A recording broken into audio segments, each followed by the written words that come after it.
All right. Title: Day of the Red Eye. It begins with an unattributed quote. In the meantime, it was folly to grieve or to think. It begins. Rapper The Prince was history's single most famous person. No name or image before his had ever been as familiar to as many. The details of a personal life had never been so widely revealed and examined, and much of it in the moment, broadcast live in real time. Cameras followed Thaw everywhere, always. The first performer to amass a fortune in the tens of billions, he was an industry unto himself. His very minutes were processed and packaged and delivered in a variety of forms to waiting media nodes, where they were consumed daily. As one of Thaw's management team, he called them his Hebrews, noted, its model was the food distribution system, daily sending out trucks with perishable goods. His lyrics and random musings were the subject of several college courses and analyzed like a sort of daily gospel stream, despite their stupidity and incoherence. His insubstantial expressions would have floated away on the breeze like spores, if not for the weighty anchor of his popularity. Between the global wrath of his admirers and his economic might, Thaw crushed all dissent. None dared note his lack of intelligence, the garbled, inarticulate speech, the absurdity of his Nobel for literature, his childlike narcissism, his celebration of violence and street crime. The legend of his genius was sacrosanct.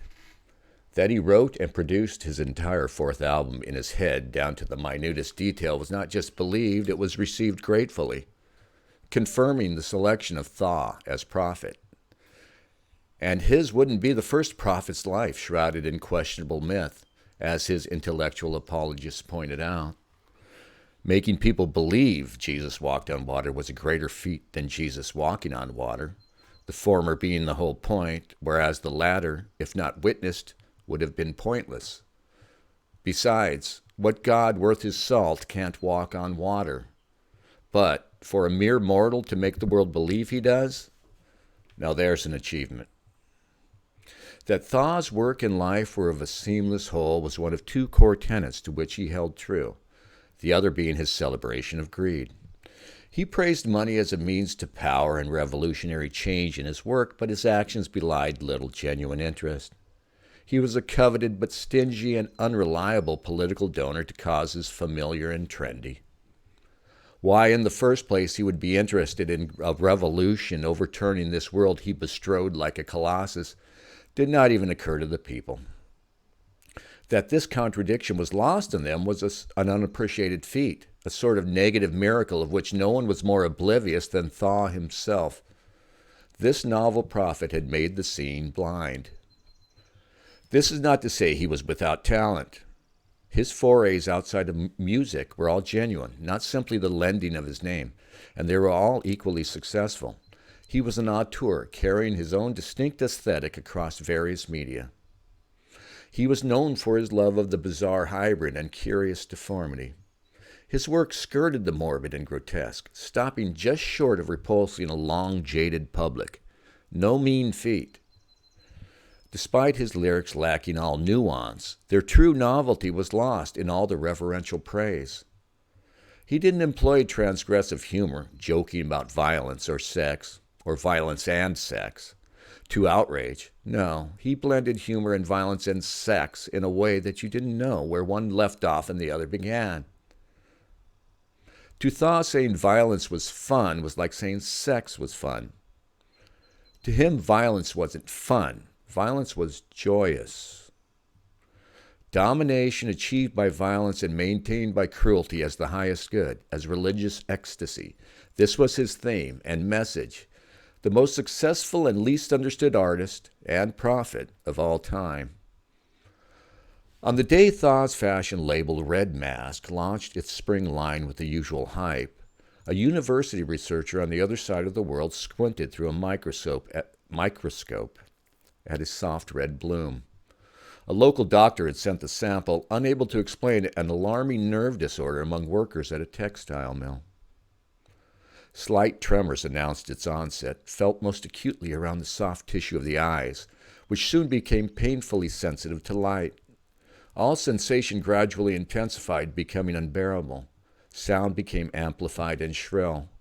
Sufferers reported everything tasted of ash, even the air.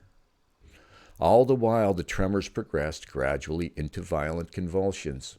Eventually, the victim thrashed about as if in comic dance, arms and legs flailing with an electric, tremulous action, often injuring himself to the point of incapacity.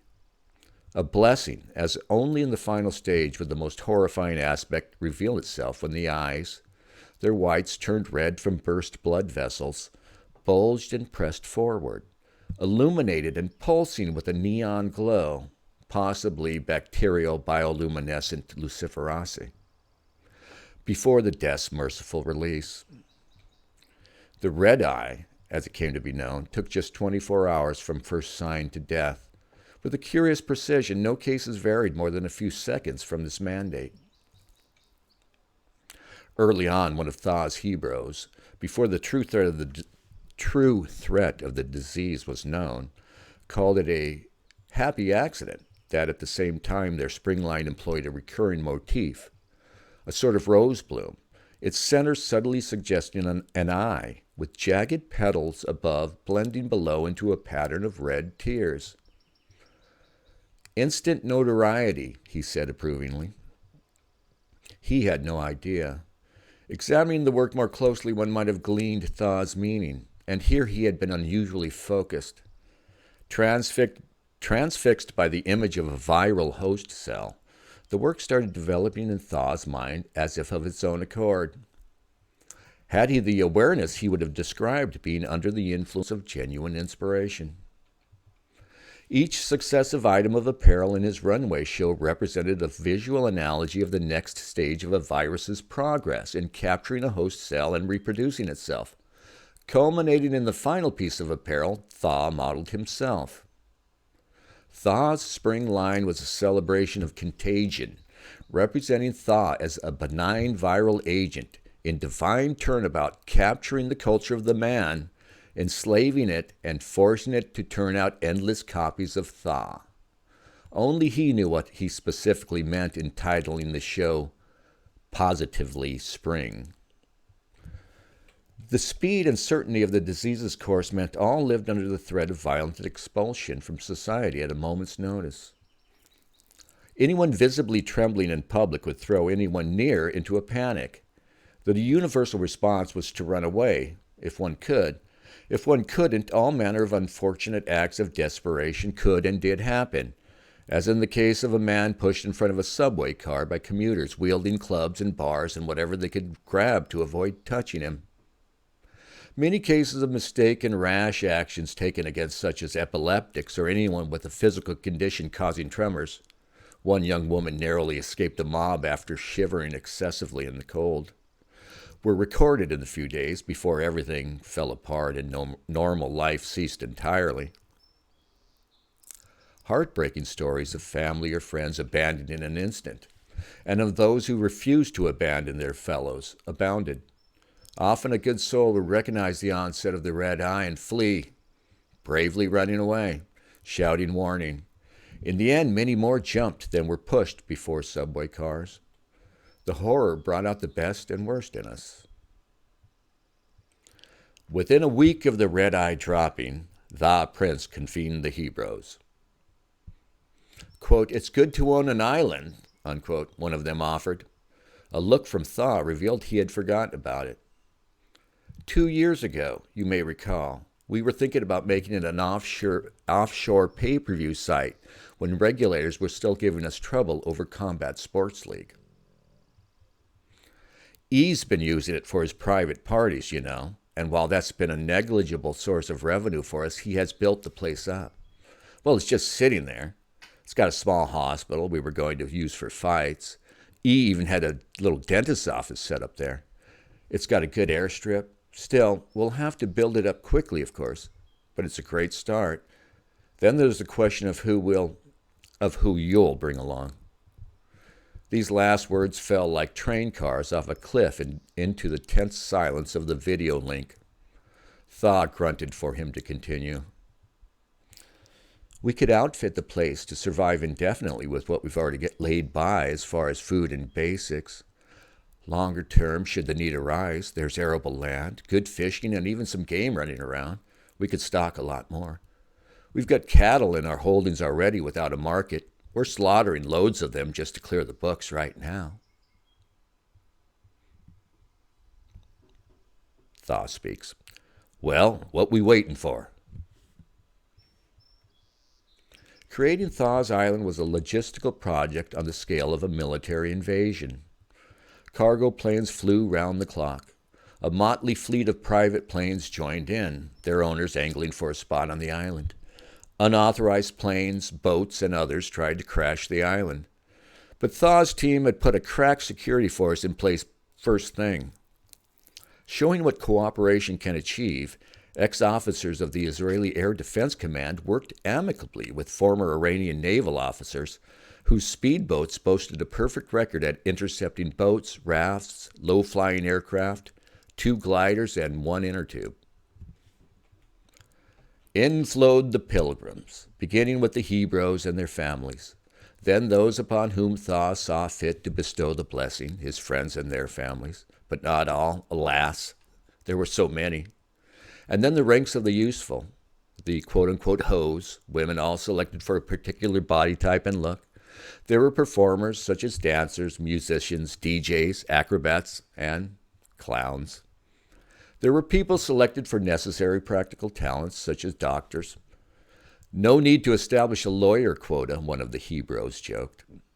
Electricians and engineers, chefs, mechanics, and technicians. There were no writers or critics. They brought sound equipment and lighting, for there would be shows. A pot farm and a chemical laboratory were transferred whole. They tried transporting a small amusement park, but ran out of time. There was a brief attempt at a reality show competition for slots on the island, but things broke down too quickly. 13,000 made it past the week-long quarantine and never saw the crematorium downwind. Remorse, guilt, and nostalgia waned quickly as their early days were spent repelling desperate refugees, each representing a mortal threat.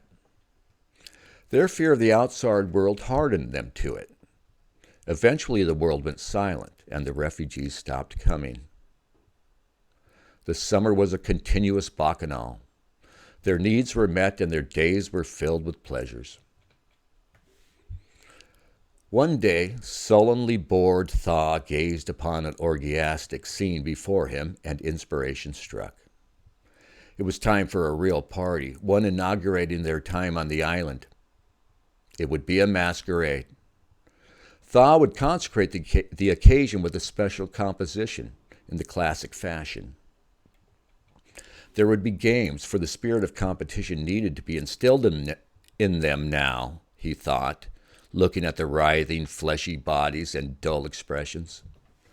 Let there be rap battles and dance-off, a costume ball with the red eye as theme. He was enlivened. No one watching the lizard-lidded, slack-jawed Thaw gaze upon the orgy would have guessed the ferment in his mind at that moment. The hall arranged for the ball was a scene equal to the magnificence of the Prince. 6 suites faced off 3 on 3 across a round dance floor, each lit in the color of the rainbow, but for red, and representing a corresponding theme. The suites were open to the floor, and their walls angled outward away from their interiors, so that no place in the hall was out of sight of any other place. Throughout the suites were the looted treasures of the old world. The Laocoon throbbed obscenely in purple amid the writhing mass of dancing bodies. Via projection, Thaw's lyrics and writings continually scrolled down the body of David. He actually looked a bit sickly in green. A round stage illuminated from red from below stood in the center of the floor. Near the stage in shadow, Thaw slouched on a perfect copy of a throne Napoleon used, actually something he had commissioned himself long before the red-eye, on a teardrop-shaped recessed platform.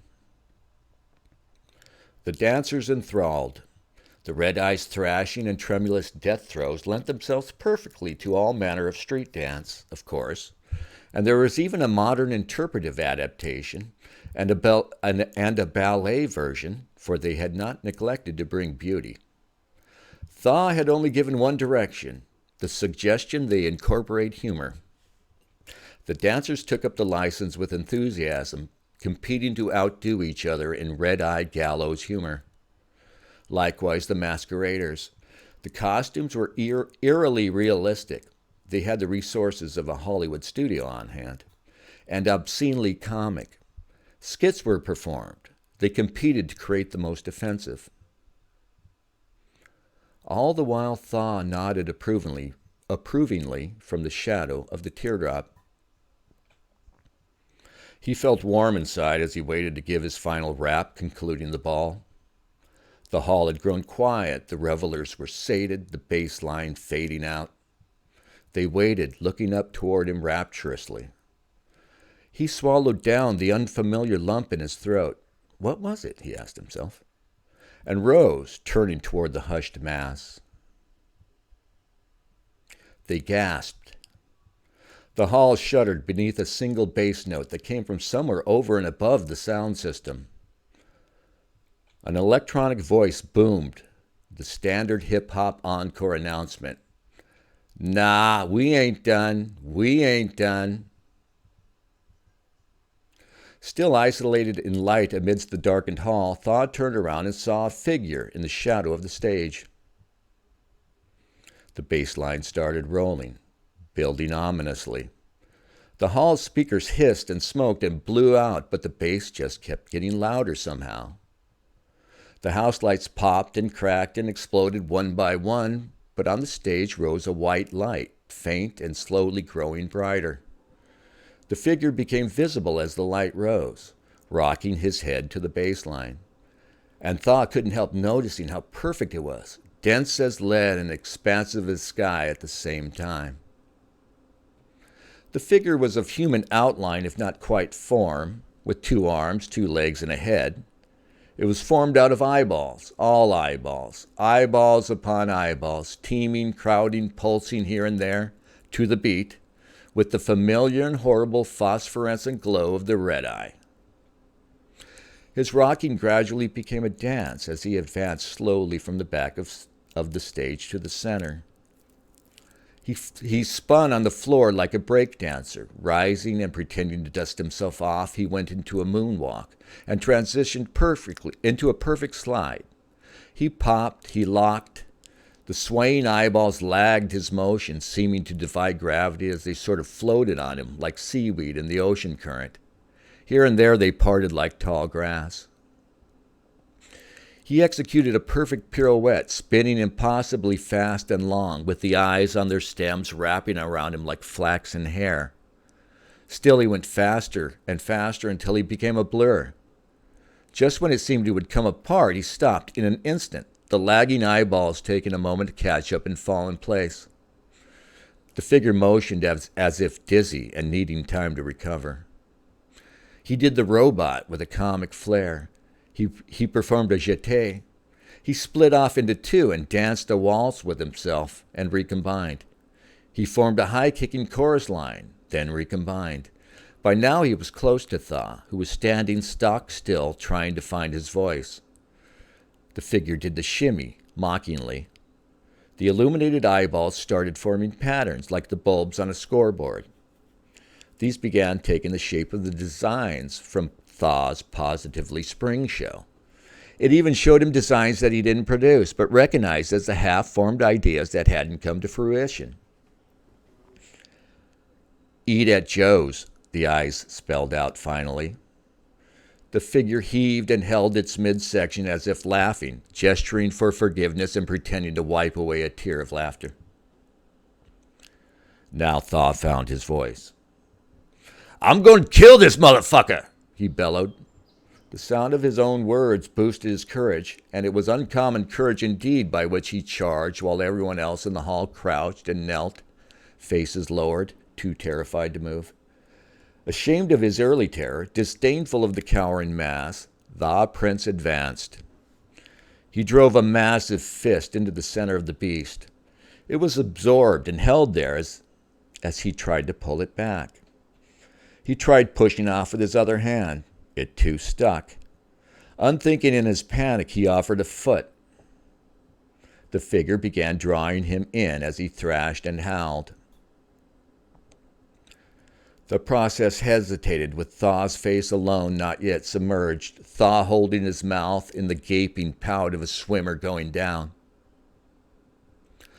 "The prince, motherfuckers, and I own all this shit!" The words were submerged as he was yanked in as if by a rope. Thaw's signature roar, never more impressive, escaped from within the figure as a crescendo halting the music. No sound from within or without relieved the silence. Even the panic in the people's hearts could not escape their terrified throats. The still figure began pulsing rhythmically, barely perceptible at first, with each pulse bigger and coming faster than the last. Now the whole of him began tilting side to side like a bowling pin. Someone managed a pathetic wail. As if in response, the figure exploded. Eyeballs showered the cowering people. Eyeballs bounced off the walls, some sticking, some sliding down like slugs. Eyeballs landed on skin, caught up in hair. Eyeballs collided in air. Eyeballs shuttled like inchworms on their stalks across the floor. Eyeballs writhed like fish out of water. A gusher of eyeballs streamed from where the figure had been. And then it stopped. As one, they felt the faint, fearsome tremors. As one, they cringed beneath the light and sound. As one, they danced the death dance. As one, they were collected by the red eye. All righty. Thank you.